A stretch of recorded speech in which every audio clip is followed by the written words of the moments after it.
Meskipun kampanye Pilpres belum dimulai, jadi nanti sekitar bulan November ya kalau nggak salah, karena harus didahului dulu dengan namanya pendaftaran capres yang maju pada Pilpres 2024 yaitu tanggal 14 Februari nanti.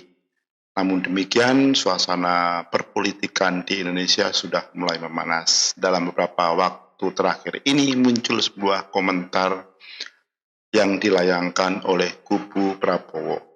Seperti kita ketahui, Prabowo adalah kandidat yang akan maju sebagai capres di Pilpres 2024. Komentar itu dilayangkan oleh adik dari Prabowo, yaitu Hasyim Joyhadikusumo terhadap Ganjar Pranowo. Dalam satu kesempatan, ketika ditanya oleh wartawan, apa kelebihan Prabowo dibandingkan Ganjar Pranowo? Ya, menurut Hasyim, kakaknya adalah seorang pembelajar dan sangat menyukai buku. Dia mengatakan bahwa dalam 1 minggu dia bisa membaca minimal 1 buku. Yang kedua adalah figur yang sangat menyukai olahraga. Ya, terbukti Prabowo adalah ketua dari Persatuan Pencak Silat Indonesia. Nah, itu memang benar ya untuk yang terakhir ini. Tapi kalau yang membaca buku, saya nggak tahu apakah itu benar atau tidak. Yang tahu hanya Hasyim tentunya ya. Yang menarik di sini ketika dia itu mengomentari soal Ganjar Pranowo. Ya. Menurut Hasyim, Ganjar Pranowo ini adalah penyuka bokep atau film porno. Kemudian yang kedua, Ganjar Pranowo ini tidak menyukai sepak bola. Padahal menurut Hasyim, sepak bola ini adalah olahraga favorit dari rakyat Indonesia. Yang pertama saya ingin menanggapi komentar dari Hasyim tentang hobi dari Ganjar Pranowo yang katanya suka film bokep. Saya agak heran dengan komentar dari Hasyim terhadap kegiatan Ganjar Pranowo yang pernah menonton film porno. Ya mungkin si Pak Hasyim ini sudah menua ya, sudah lupa ya bahwa anaknya sendiri yaitu keponakan Prabowo yaitu Aryo Joyhadikusumo itu pernah disinyalir melakukan aksi pornografi dalam sebuah video yang beredar di masyarakat.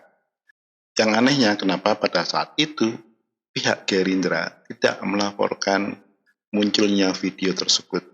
Bahkan pihak Gerindra saat itu menyalahkan Kementerian Komunikasi dan Informasi yang tidak memblokir video tersebut di media sosial. Dan sampai hari ini pun video tersebut juga masih dengan mudah ditemui, di mana dalam video tersebut ada seorang laki-laki yang wajahnya mirip Aryo, di mana dia melakukan adegan mesum dengan 2 wanita. Dan netizen juga saat itu meyakini bahwa pria dalam video tersebut adalah keponakan dari Prabowo, tapi itu dibantah oleh Gerindra dan juga pihak keluarga besar dari Prabowo. Saat itu pihak keluarga besar Prabowo melaporkan kepada kepolisian kasus tersebut. Tapi sampai hari ini kasus itu tidak jelas ujungnya, penyelesaiannya gimana. Karena tidak ada tersangka yang dibawa ke pengadilan. Tapi menurut pihak Gerindra, keponakan Prabowo itu sudah mengatakan bahwa video itu bukan dirinya atau bukan keponakan dari Prabowo Subianto. Meskipun ada penyangkalan-penyangkalan dari pihak keluarga maupun dari pihak Gerindra, tapi publik tidak bisa begitu saja percaya dengan omongan tersebut. Netizen bahkan masih meyakini bahwa pria dalam video tersebut adalah keponakan dari Prabowo Subianto. Nah, sebaliknya, seperti lupa atau kelupaan, Hasyim itu justru menuduh bahwa Capres Ganjar Pranowo itu suka film-film porno yang katanya bisa merusak generasi penerus bangsa. Sementara itu, kalau kita mengacu pada video tersebut, ya artinya apa? Hasyim sebagai ayah tidak bisa mendidik anaknya sebagai calon penerus bangsa ini. Ya. Yang kedua soal tuduhan bahwa Ganjar tidak suka olahraga. Menurut saya itu terlalu mengada-ada ya. Jadi apa yang dilakukan oleh Ganjar Pranowo pada saat itu hanya sebatas amplifikasi sikap dari pemerintah Indonesia terhadap Israel. Jadi bukan berarti saat itu Ganjar itu anti sepak bola, ya nggak begitu ya. Sikap Ganjar pada saat itu hanya amplifikasi dari kebijakan pemerintah Indonesia terhadap Israel yang memang secara de jure maupun de facto Indonesia dan Israel tidak ada hubungan diplomatik, artinya tidak ada hubungan resmi. Misalkan sekarang ini ada hubungan dagang, itu pun lewat pihak ketiga. Jadi kita paham kenapa saat itu Ganjar Pranowo mengatakan bahwa dia menolak tim Israel datang ke Indonesia. Tidak ada yang salah dalam hal itu. Karena memang itu kebijakan pemerintah Indonesia dan sudah digariskan sejak zaman Orde Lama, ya zaman pemerintahan Soekarno dan dilanjutkan oleh pemerintahan berikutnya, bahkan di era Soeharto, Megawati, Gus Dur maupun Susilo Bambang Yudhoyono. Nah sekarang kembali kepada Hasyim. Ya, Hasyim ini kalau sebenarnya juga bukan politisi yang suci-suci banget gitu ya. Karena Hasyim adalah salah satu orang yang menunggak dana BLBI. Bahkan pada tahun 2022 kemarin, Satgas BLBI juga sudah menagih kepada perusahaan-perusahaan yang berhutang kepada pemerintah. Jadi kalau seolah-olah sekarang ini Hasyim itu merasa dia paling suci dan paling benar, ya harusnya dia malu ya.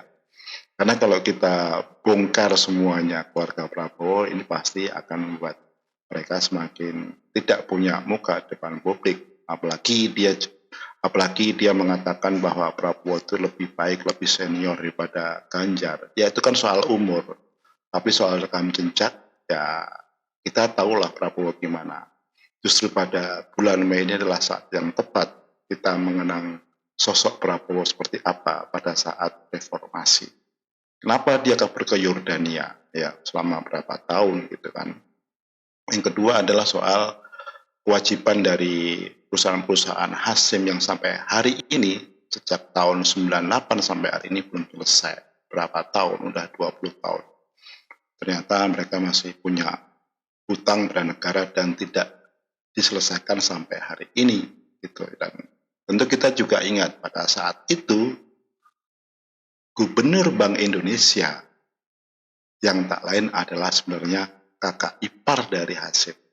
Nah, kalau kita urut-urutkan itu semuanya bisa menjadi suatu masalah yang besar. Tapi semuanya tergantung pada publik bagaimana menilai keluarga Hasyim ini ya. Semua bisa dirunut dan semua informasi sekarang juga sudah terbuka. Dan publik bisa menilai seperti apa sebenarnya profil atau sosok dari Hasyim itu sendiri. Mungkin publik tidak ingat bahwa dulu seharusnya Hasyim itu masuk penjara karena terkait dengan pencurian sebuah